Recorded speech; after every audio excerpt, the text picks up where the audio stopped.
El culebrón del verano continúa, la novela Julián Álvarez y su futuro. ¿Se quedará en el Atlético de Madrid? ¿Saldrá? ¿Irá a Barcelona? En fin, hay muchas noticias, hay muchas informaciones y de todo ello vamos a debatir hoy aquí en las plataformas digitales de ESPN Deportes con Gemma Sole, con Rafa Ramos y con Mauricio Pedroza. Lo primero que hay que decir es que se ha quedado fuera de la convocatoria del último partido de pretemporada del Atlético de Madrid frente al Olympique de Marsella. Recordemos que también se ha incorporado esta semana a los entrenamientos y hay muchísimas informaciones. Por ejemplo, los compañeros de la SER que deslizan que habría pedido perdón a sus compañeros diciendo que habría cometido un error al gestionar su salida de aquella manera. Recordemos lo que pasó en el Mundial. Pero bueno, hay un montón de informaciones más, así que voy con la última hora que también nos puede traer Gemma Solé desde Barcelona, que se cuenta del posible fichaje o no de Julián Álvarez.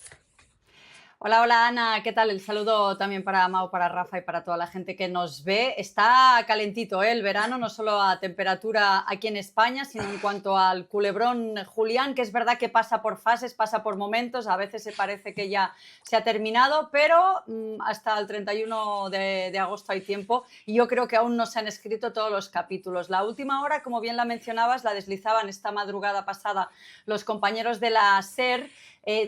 Pongamos el contexto, es entorno muy próximo al Atlético de Madrid y obviamente no vamos a poner en duda sus informaciones, sí, pero vamos a contextualizarlo, ¿vale? Que son periodistas muy afines a un Atlético de Madrid y hablaban de esto, que había habido una conversación interna en el camerín del Atlético de Madrid en el que Julián habría pedido perdón, se habría disculpado por cómo había gestionado las cosas.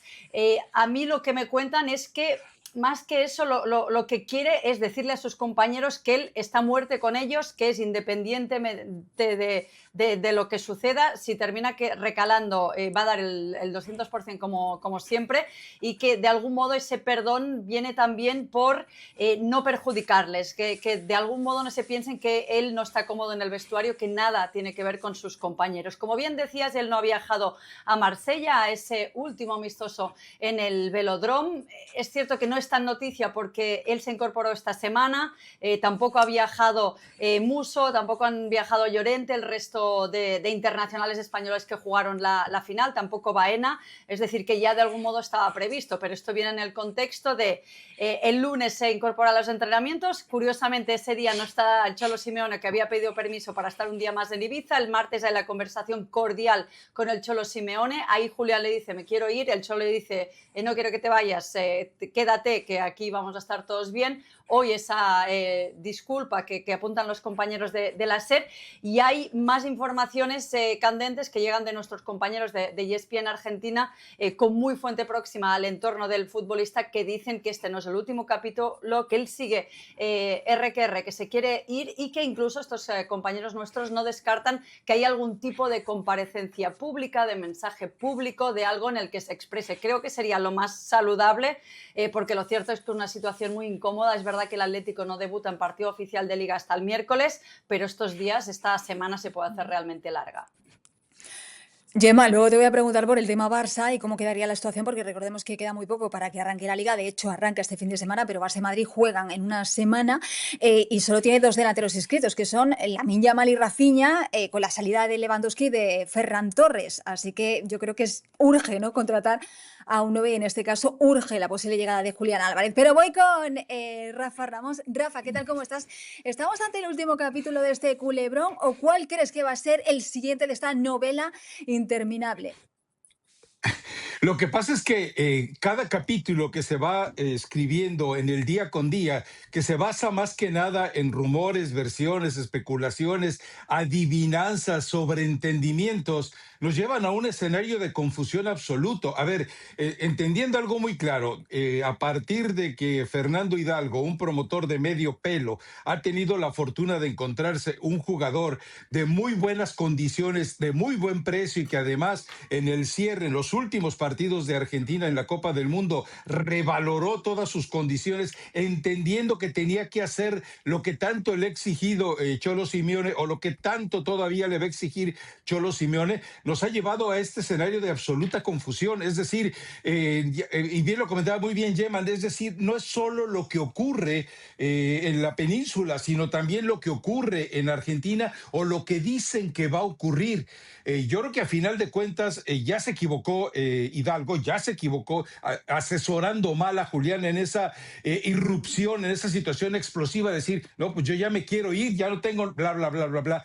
Pero queda claro que a este río revuelto Barcelona tratará de aprovecharlo, a este río revuelto cada vez se queda más condenado eventualmente la araña, y también en otra situación, el que queda con todas las cartas a su favor para manejarlas, sobre todo si se trata de centavos, es definitivamente el Atlético de Madrid. El Cholo Simeone podrá tener voz y voto, pero su voto definitivamente se devalúa muchísimo ante la cantidad de dinero de la que estamos hablando. Totalmente. Bueno, es increíble, ¿no? Cómo en España se está siguiendo cada movimiento de los entrenamientos de Julián Álvarez desde que llegó el 10 de agosto. Si se mira con el Cholo Simeone, si habla, la cara que tiene, cómo se relaciona con sus compañeros, si está más aparte, es impresionante, ¿no? Mauricio, ¿qué tal? ¿Cómo estás? Oye, ¿tú cómo ves esta situación de Julián Álvarez y esto de que haya podido pedir perdón, ¿no? A sus compañeros, entre comillas, de decirles, bueno, sí, si me quedo voy a dar, lógicamente, el máximo. ¿Le ves más fuera que dentro del Atlético de Madrid y más cerca del Barça, o cada día más lejos? Yo lo veo cada día más lejos. Saludos a todos. Lo veo cada vez más lejos del Barcelona. ¿Por qué te ríes? Nada más me hice una pequeña pausa para decir saludos a todos. Yo lo veo más lejos porque el Atlético de Madrid ahora está en una situación en la que nunca había estado. Y es a partir de la llegada del fondo de inversión Apolo, la capacidad económica del Atlético de Madrid le da otro tipo de tablas en la mesa de negociación. Ya no necesita como tal el dinero. Y se vuelve también un tema, no es de orgullo, pero no nos olvidemos que hace no muchos años, el Atlético de Madrid vendió por más de 100 millones a su gran referente como Antoine Griezmann al Barcelona. Y las críticas que recibió el Atlético de Madrid en ese momento de parte de sus propios aficionados tuvieron como consecuencia un par de cosas. Primero, entenderse en ese momento otra vez como un equipo de segunda categoría respecto de Barça y del Real Madrid, un equipo al que podían billetear groseramente en cualquier momento. Pero después, además, todos sabemos lo que pasó con Griezmann, acabó regresando al Atlético de Madrid. Y todo este papelón se lo quiere evitar ahora otra vez Gilmarín y la gente que controla principalmente Apolo desde la parte económica al Atlético de Madrid. El Atlético no tiene que venderlo y sí tiene que enviar un mensaje, no nada más al Real Madrid y al Barcelona, sino a los grandes y poderosos del fútbol mundial. A mí ya no me vas a billetear así de fácil. Y si el Cholo Simeone, desde la conexión que puede tener con Julián Álvarez, le hace ver, y efectivamente sucedió esta disculpa, yo creo que Julián, no nos olvidemos que hay otro detalle, su contrato es hasta el 2030. No era como Ferran con el Barcelona o Rodri con el City, que les quedaba un año de contrato, y eso tiene que apurar necesariamente a los clubes a tomar una decisión.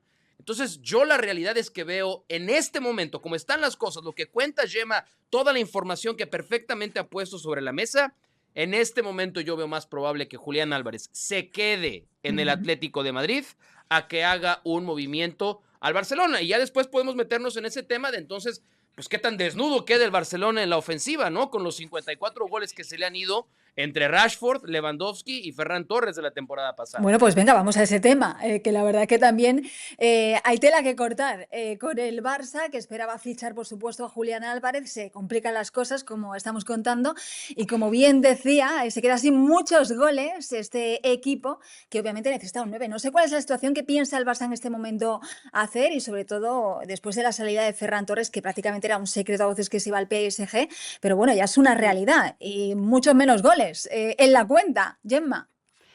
Sí, a ver, sí que es verdad que Ferran ya está, ya se ha llegado al acuerdo, se va, tampoco era una cosa tan sabida hace un par de semanas atrás, es decir, el Barcelona no contaba con eso, su intención era renovarle, es verdad que en la gestión pospuso esa renovación para ver qué hacía Lewandowski y esto ha afectado poco a Ferran le ha llevado a tomar finalmente esta decisión. Es difícil saber qué va a hacer el Barcelona porque desde el año pasado el hermetismo alrededor del club culé es total y absoluto. Vivimos un poco en una ceguera, lo hemos vivido con Adeyemi, con Gordon, ni tan siquiera habían salido, incluso con la salida de Araujo nos enteramos cuando ya está hecho. Esta es una realidad, se hicieron una serie de cambios, incluso en los directivos, en la gente de comunicación. El vestuario es un lugar muy, muy hermético, orquestado por la mano derecha de Laporta, Alejandro Echevarría, y ahí es muy difícil soltar prenda. Por ejemplo, esta mañana Fabrizio Romano, ¿no?, apuntaba el nombre de Luis Suárez, el colombiano del Sporting de Portugal. Hemos consultado nuestras fuentes, nos dicen que no hay nada. Es difícil saber quién es el plan B. Si me preguntas a mí, mi intuición, por cómo está trabajando Deco, yo creo que sí que existe un plan B. Se ha hablado de Osimhen, se ha hablado de Oyarzábal, que lo veo extremadamente difícil, se ha hablado de Rafael Leao. Estos que son de Méndez, yo sí que me creo que como plan B, C o D en el último día de mercado pueden llegar, pero cuando tú preguntas al Barcelona ellos aún no dan por cerrado, aunque estoy muy de acuerdo con Mau, que parece extremadamente difícil que Julián Álvarez recale este año en Barcelona. Ellos no lo dan por cerrado, dicen que siguen trabajando, les interesa cero que se filtre ningún otro nombre, quieren hacerle ver a Julián y a su gente que solo lo quieren a él.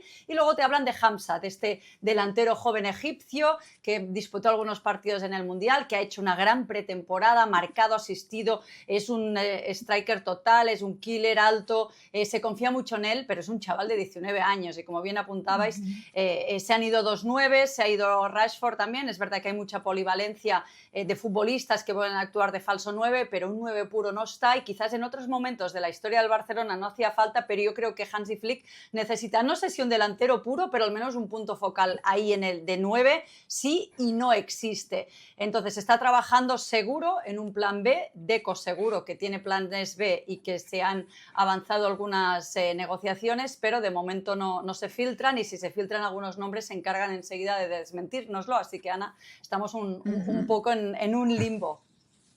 Totalmente. Bueno, la temporada pasada Ferran marcó 21 goles, también un puñado de goles hizo Lewandowski, y es verdad que se queda sin sus 2 delanteros de referencia, que sí que es verdad que también el año pasado recuerdo que había un debate después de que durante bastantes partidos los dos atravesasen una sequía goleadora, y sí que respondió también bien el equipo con bastantes alternativas en ese sentido. Pero cuando hablamos del Barça, cuando hablamos del inicio de una temporada, cuando hablamos del objetivo de la Champions, Rafa, yo creo que es innegable tener que pensar en un 9 de referencia, ¿no? Como bien decía Gemma.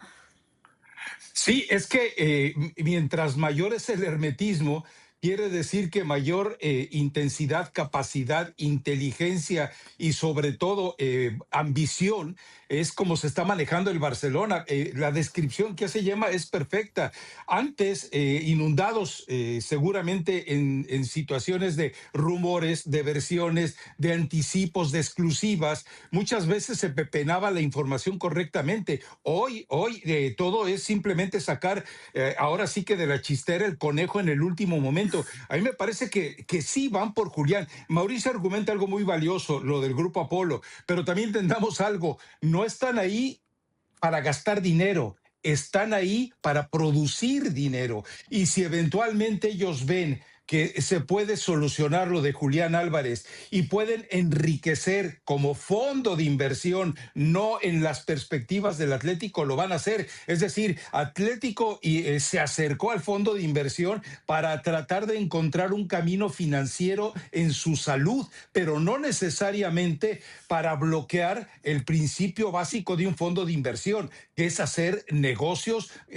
altamente lucrativos. Por eso yo creo que a final de cuentas Julián Álvarez sí va a terminar en el Barcelona, y es un jugador que ha demostrado que encaja perfectamente. Es que ese es otro escenario.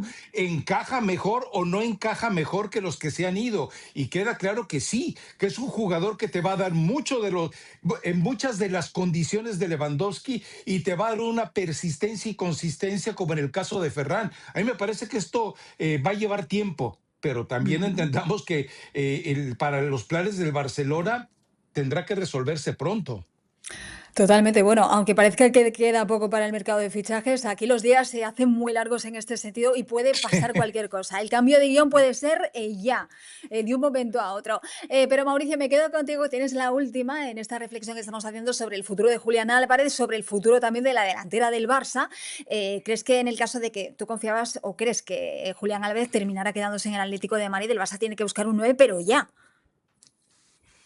Sí, porque si se va Julián Álvarez, eso aprieta el mercado también para el Atlético de Madrid. Y ya sabemos que no hay una cantidad de nueves en este momento en el mercado como para el Atlético de Madrid que lo hagan desprenderse tan fácil. Sorloth, por supuesto, que no ha sido una solución. Yo no estaría tan preocupado si no llega nadie más al Barcelona en esa posición. El Barça gastó mucho dinero por Anthony Gordon. O como le dice Javier Aguirre, ¡Gordon! Y luego otra cosa. ¿Y luego qué? Y Gordon en Newcastle jugó muchos partidos de 9, falso 9. Rafinha ha ocupado la posición de falso 9. Fermín en el Barça ha jugado de falso 9. Y pensemos en el mejor club del mundo en este momento, el Paris Saint-Germain. ¿Quién es el 9 del Paris Saint-Germain? ¿Tiene un 9 fijo? ¿Tiene un 9 que va y se para entre los centrales y no se mueve de ahí? No. Ahí aparece Dembélé, ahí aparece Doué, ahí aparece Kvaratskhelia.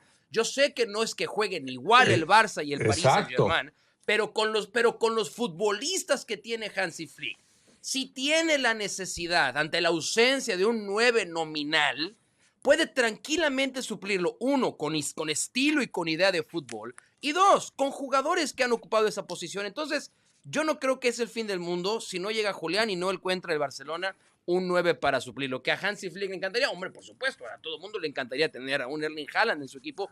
No sobran los Erling Haalands en el fútbol mundial. Así es que yo por esa parte creo que el Barça puede sobrevivir bien si es que no llega para la Liga, Mau. Necesita más a Rodri, necesita aterrizar más lo de Rodri que lo de Julián Álvarez el Barcelona, sobre todo por la ausencia de Frenkie de Jong. Y lo último que me quedé pensando es, si lo de Julián Álvarez es un culebrón, Rafael Ramos es un... Adivino. No, pero te digo problemón, un problemón. Es decir, le alcanza para la Liga, sí, le alcanza para la Liga, pero no le alcanza para la Champions. Ese es para buen la debate primera también, parte, la fase de Liga sí, y luego nos arreglamos en el mercado de invierno. Bueno. Bueno, veremos si el Barça tiene que acudir ahí de urgencia al mercado de invierno. En fin, hablaremos mucho de Julián Álvarez en más vídeos como este. Síganos aquí en las plataformas digitales de ESPN. Gracias, chicos, y nos vemos en la próxima. Chao.